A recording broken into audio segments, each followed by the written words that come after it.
कक्षा 8वीं मैथ की वर्कशीट संख्या 2 है। इस वर्कशीट में हम लघुत्तम समापवर्तक और महत्तम समापवर्तक पढ़ेंगे, यानी लोवेस्ट कॉमन फैक्टर या लोवेस्ट कॉमन मल्टीपल या HCF हाईएस्ट कॉमन फैक्टर हम इसमें पढ़ने जा रहे हैं। एक बार देख लीजिए इसकी वर्कशीट को।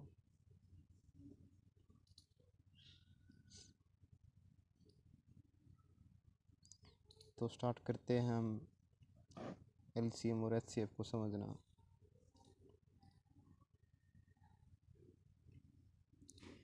HCF होता है हाईएस्ट कॉमन फैक्टर और LCM होता है लोवेस्ट कॉमन मल्टीपल। हम इसमें एग्जांपल करते हैं एक 18 और 24, इन दो संख्याओं का हम HCF और LCM निकालेंगे।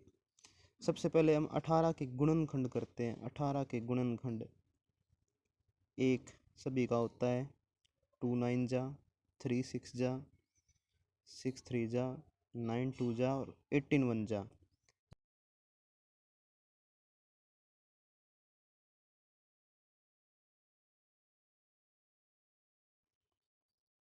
तीन 4, उसके बाद 6 8 12 और 24। ये क्या हैं? ये गुणनखंड हैं। किसके? 18 और 24 के। अब 18 और 24 के गुणज निकालते हैं, यानी 18 का पहाड़ा चला देते हैं हम। 18 एकम 18, 18 दूनी 36, 18 तिये 54, 18 चौक 72, फिर 90, 108, 126, 144, 18 नेम 162,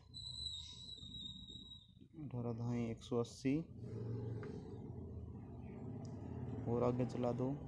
18 की 11 से गुणा, 18 की 12 से गुणा।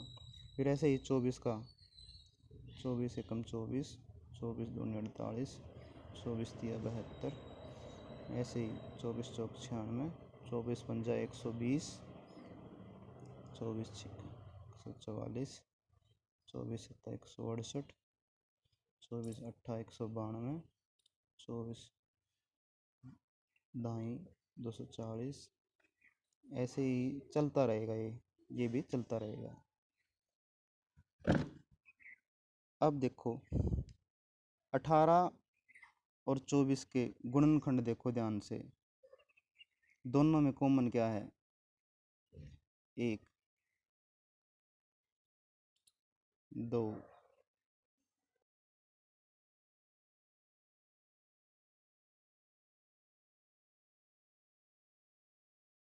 के अलावा और कुछ कॉमन है?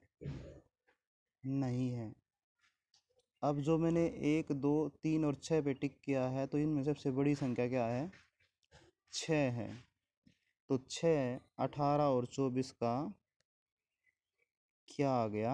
HCF आ गया, क्योंकि 6 सबसे बड़ा था उनमें से।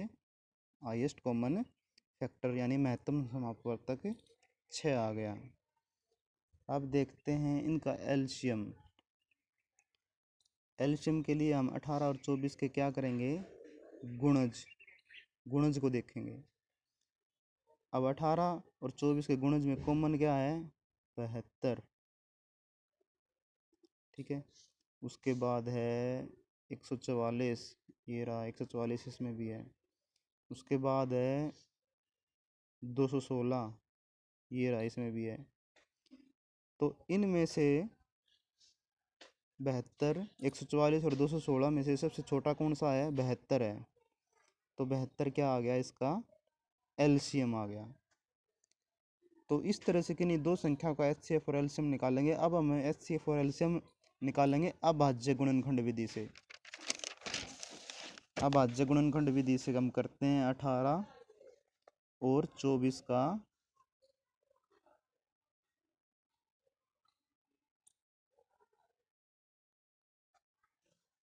तो अभाज्य गुणनखंड विधि से करते हैं।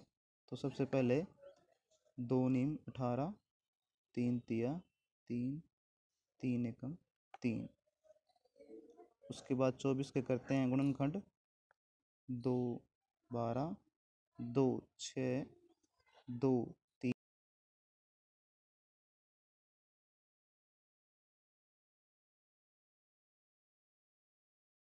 3, 24 बराबर है 2 गुणा 2 गुणा 2 गुणा 3।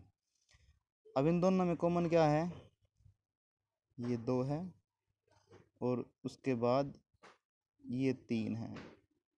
इसके अलावा कुछ कॉमन नहीं, तो इसको ऐसे लिख दो 2 गुणा 3 बराबर है 6। तो 6 क्या आ गया इसका HCF। ये अभाज्य गुणनखंड विधि से हमने क्या निकाला है HCF। अब ऐसे LCM निकाल लेंगे तो कैसे निकाल लेंगे, जो 2 बार आया है जो दोनों में कॉमन है उसको हम एक बार लिखेंगे, यानी 2 और 3 को एक बार लिखेंगे। ठीक है, उसके बाद बच क्या गया 2 2 और 3 यहाँ बच गया, उनको लिख लो 2 2 और 3।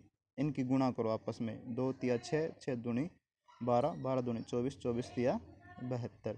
तो 72 क्या आ गया इसका LCM आ गया। इस तरह से अभाज्य गुणनखंड विधि से हमने HCF और LCM निकालना सीखा है। अब आगे कुछ क्वेश्चन दिए हुए हैं इन्होंने वर्कशीट में। क्या है क्वेश्चन, निम्नलिखित संख्याओं के गुणनखंड बताइए। ये हो गया 9, 13, 16, 22 और 50। मान लीजिए हमने गुणनखंड बताने हैं 50 के, तो बताया था एक तो सभी का होता है, फिर 2 हो गया, इसमें 5 दाई 50 हो गया, 10 पंजे 50 हो गया, 25 दूनी 50 हो गया और 50 एकम 50 हो गया। इस तरह से आप गुणनखंड निकाल सकते हैं। अब अगला क्वेश्चन है, निम्नलिखित संख्याओं के 12 गुणज बताइए। पहले ये संख्याएं दी हुई हैं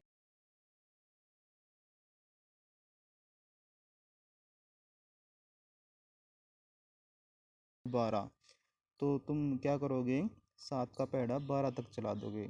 7 एकम 7, 7 दूनी 14, 7 तिया 21, 7 चौक 28। इस तरह से 12 तक चलाना 7 का पैड़ा। अगला क्वेश्चन है, प्रथम 5 प्राकृत संख्याओं का सबसे छोटा सामान्य गुणनखंड बताइए। सबसे छोटा सामान्य गुणनखंड क्या होगा, 1 ही होगा। अगला है, किन्हीं 2 प्राकृत संख्याओं के कितने सामान्य गुणज होते हैं। किन्हीं 2 प्राकृत संख्याओं के कितने सामान्य गुणज होते हैं, इसका आंसर भी 1 ही होगा। उसके बाद है, निम्नलिखित संख्याओं के महत्तम समापवर्तक और लघुत्तम समापवर्तक ज्ञात कीजिए। जैसे कि है 3, 8 और 4। इनका क्या ज्ञात करना है HCF और LCM। बिल्कुल ऐसे ही करेंगे जैसे हमने अभाज्य गुणनखंड विधि से किया है। ये हो गया 3 एकम 3, 8 का निकाल लो, 2 चौके 8, 2 दूनी 4, 2 एकम 2। 8 का हो गया 2 गुणा 2 गुणा 2। 4 का निकाल लो, 2 दूनी 4, 2 एकम 2, यानी 2 गुणा 2। कॉमन क्या है, कॉमन कुछ भी नहीं है, तो इसका HCF आ गया 1 और LCM कितना आ गया 3 दूनी 6, दूनी 12, दूनी 24, दूनी 48, 48 दूनी 96। तो ये वर्कशीट है, इसको आपने करना है।